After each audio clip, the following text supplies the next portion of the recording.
Airports feel busy, loud, sometimes even chaotic. But look closer, and something else becomes clear. Nothing here is random. The way you walk through security, the path you take to your gate, even where you stop and spend money. It's all being guided in ways most travelers never notice. And here's the part that surprises people. It's not designed to make things easier for you. It's designed to keep everything moving. And sometimes, that works against you. That's why people miss flights they should have made, overpay for things they didn't need, and follow routines that quietly make their trip harder without realizing it. In this video, you'll discover 12 flight tricks airlines and airports don't openly explain. Not because they're complicated, but because once you see them, you start moving differently. And stay until the end. Because the last one is something most people do on every single flight, and it can cost you time, comfort, and even your belongings without you noticing. Because the difference between a stressful trip and a smooth one usually isn't luck, it's awareness. 1. The last-minute gate change. That wasn't last-minute gate changes always feel sudden. You check the screen, see a new number, and instinctively rush across the terminal like something just happened. But in most cases, that decision was made well before it ever appeared in front of you. Airports don't update passengers in real time. They update them when the system is fully aligned. That includes ground crew availability, aircraft positioning, and departure sequencing. Until all of that is confirmed, the information stays internal. This creates a gap that experienced travelers quietly use. Instead of relying only on the departure board, they watch where their incoming aircraft is actually arriving. If your plane pulls into a different gate than expected, there's a strong chance your departure will follow that same adjustment. One frequent flyer described walking to a new gate 10 minutes before the official announcement simply by tracking the inbound aircraft on an app. No rushing, no confusion, just awareness. What feels like a last-minute change is often just a late notification. And knowing that difference gives you a head start without moving faster than anyone else. And that's just one place where timing works differently than you think. The next one changes how most people board without even noticing. 2. Why boarding first can actually work against you. Getting on the plane early feels like control. You secure your space, settle in, and avoid the stress of a crowded aisle. But early boarding also locks you into the least flexible part of the journey. Once you're seated, your options disappear. If there's a delay, you're the one waiting inside. If the cabin isn't ready, you're the one sitting through it. Meanwhile, passengers still in the terminal have space, movement, and access to everything you just gave up. There's another detail that most people don't connect. Early bags are the easiest to move. When overhead bins start filling unevenly, crew and later passengers adjust what's already there to make space. That means your bag, placed early and out of sight, is more likely to be shifted than one added later under tighter conditions. Experienced travelers often board mid-flow instead. Not late enough to risk space, but not early enough to get stuck waiting. It's a small timing adjustment, but it changes how much control you keep throughout the process. This is where something even less obvious starts affecting who actually benefits from boarding first. 3. The real logic behind who gets pulled aside at the gate. When someone's name is called at the gate or they're asked to step aside, it looks random to everyone else. But behind that moment is a system making quick decisions under pressure. Airlines constantly adjust seating, weight distribution, and standby lists in the final minutes before boarding. When something needs to be fixed quickly, they don't look for the best passenger, they look for the easiest one to move. That usually means someone who is present, aware, and not already creating complications. If you're visible, paying attention, and near the gate, you're more likely to be selected, not because something is wrong, but because you're available. A traveler once missed an upgrade simply because they walked away for a few minutes.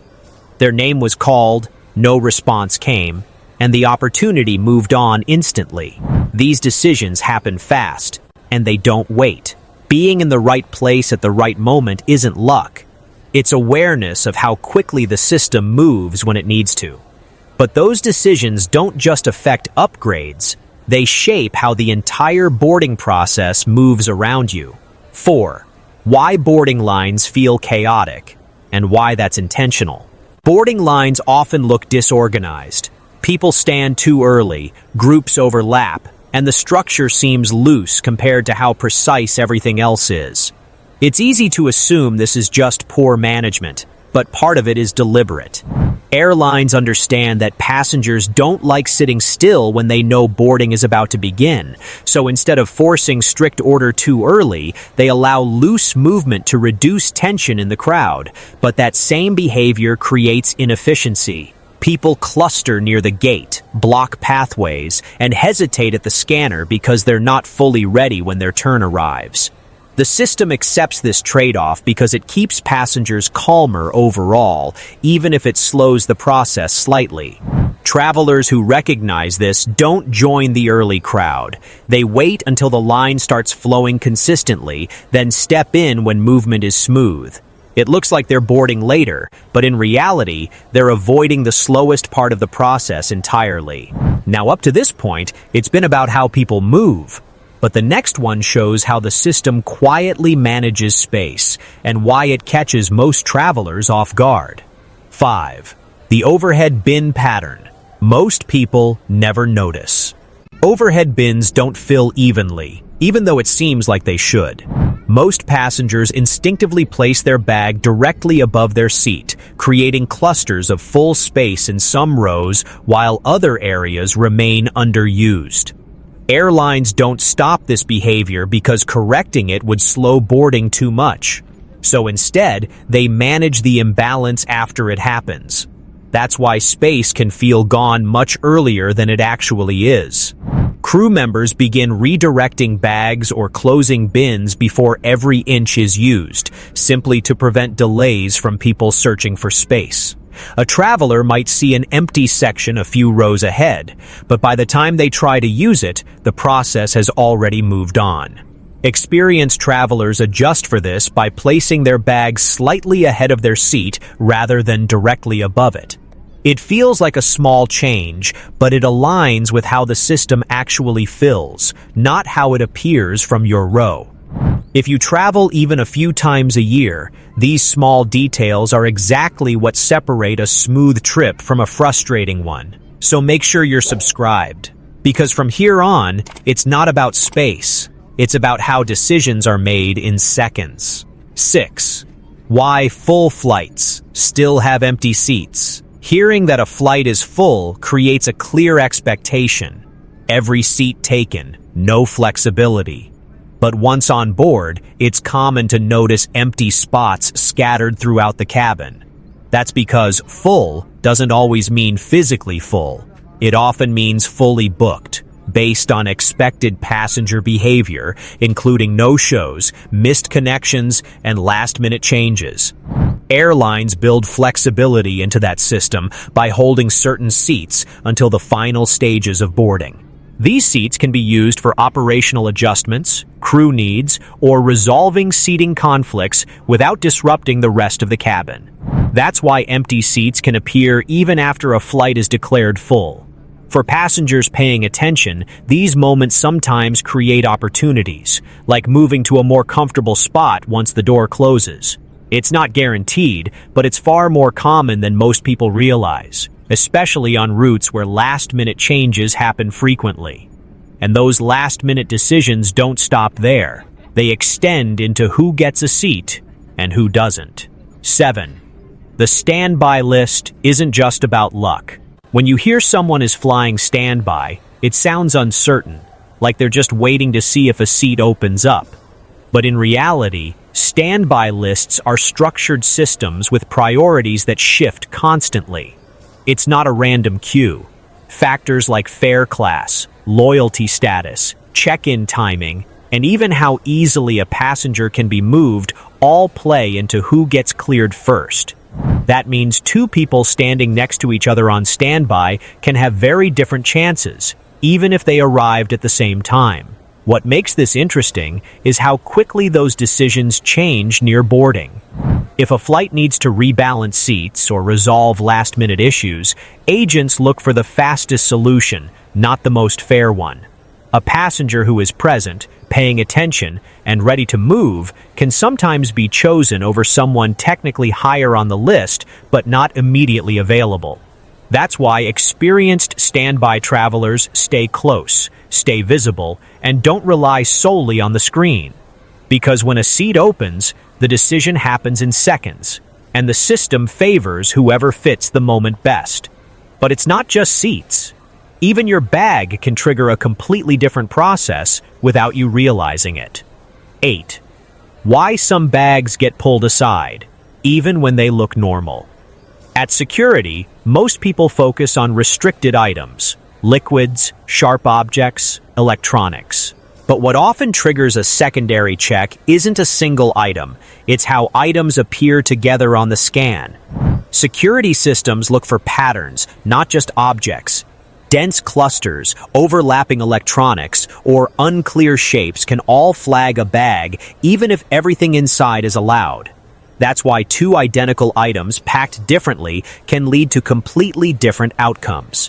One traveler packed their laptop neatly in a separate compartment and passed through quickly. Another placed it between layers of clothing and cables, and their bag was pulled aside for inspection. Nothing illegal, nothing unusual, just harder to read on the screen. The system isn't judging what you brought, it's trying to understand it quickly. And when it can't, it pauses the process. That's why how you pack matters just as much as what you pack, even if most passengers never think about it that way. And this is where things move away from what you carry to how the system pushes you to act. 9. The boarding announcement doesn't always mean what you think. When you hear final boarding call, it creates urgency. It sounds like you're about to miss the flight if you don't move immediately. And in some cases, that's true. But often, that announcement is used to accelerate boarding rather than reflect an exact deadline. Airlines use it to prompt remaining passengers to move quickly, even if there's still a short window before doors actually close. This creates a subtle pressure that shapes behavior. People rush, leave what they're doing, and move faster than necessary. Meanwhile, the actual boarding process continues at its normal pace. Experienced travelers understand this difference. They respond to timing, not tone. If they're already near the gate, they move, but they don't panic. Because the announcement isn't always about the exact moment the door closes. It's about making sure everyone who hasn't boarded yet starts moving now. And once that urgency kicks in, it affects how you move through the next stage without even thinking about it. 10. Why flight attendants sometimes seem unavailable. Early on after boarding, there's often a moment where flight attendants appear less responsive. Passengers press call buttons or try to ask questions, and the response feels delayed. It's not neglect, it's prioritization. During the early phase of a flight, crew members are focused on safety checks, communication with the cockpit, and preparing the cabin for departure. Service comes later, once the aircraft is in a stable phase. What most passengers don't see is how structured this timeline is. Tasks are sequenced in a specific order, and until those are complete, everything else is secondary. That's why requests made during boarding or just before takeoff often take longer to be addressed. Experienced travelers time their interactions differently. They wait until the crew has completed initial duties, then make requests when the environment allows for it. It's not about asking more, it's about asking at the right moment. And by this point, most of the process is already set. But what you do in your seat can still create problems later. The real risk behind using the seat pocket. Seat pockets feel convenient. You place your phone, passport, or glasses inside, knowing you'll grab them later. But this is one of the most common places where items are forgotten and rarely recovered. Not because people are careless, but because the pocket sits just outside your natural line of sight once you stand up. Cleaning crews don't always remove items immediately between flights, especially if they're tucked deep inside. That means something left behind may not be discovered until the next passenger arrives, or later. A frequent flyer once mentioned losing a passport this way, only realizing it after leaving the airport. By then, retrieving it became a complex process. That's why many experienced travelers avoid using seat pockets for anything important. Not because they're unsafe, but because they're easy to forget in the exact moment you're focused on leaving the plane. And this last one ties everything together, because it explains why the system always feels one step ahead. 12. The final trick. The system moves before you realize it. The biggest shift in air travel isn't a single rule or a visible change. It's timing. Everything in the system happens slightly earlier than you think. Decisions, adjustments, movements. By the time you notice something, it's often already been in motion for minutes. That's why so many travelers feel like they're reacting instead of moving with the process. They're not late. They're just slightly behind the system's timing. And once you understand that, everything becomes clearer. Gate changes don't feel sudden. Boarding doesn't feel rushed. Delays don't feel confusing. Because you're no longer waiting for information to appear. You're anticipating it before it becomes visible. That's the difference. Not speed, not experience, just awareness of how the system actually operates beneath the surface. This is the part most travelers never notice, but once you do, everything else starts making sense. Now I'm curious, which one of these surprised you the most? Tell me in the comments, I'd love to know. And if you want your next trip to feel smoother, calmer, and more in control, make sure you subscribe, because stress at the airport doesn't come from travel, it comes from not knowing what's really happening.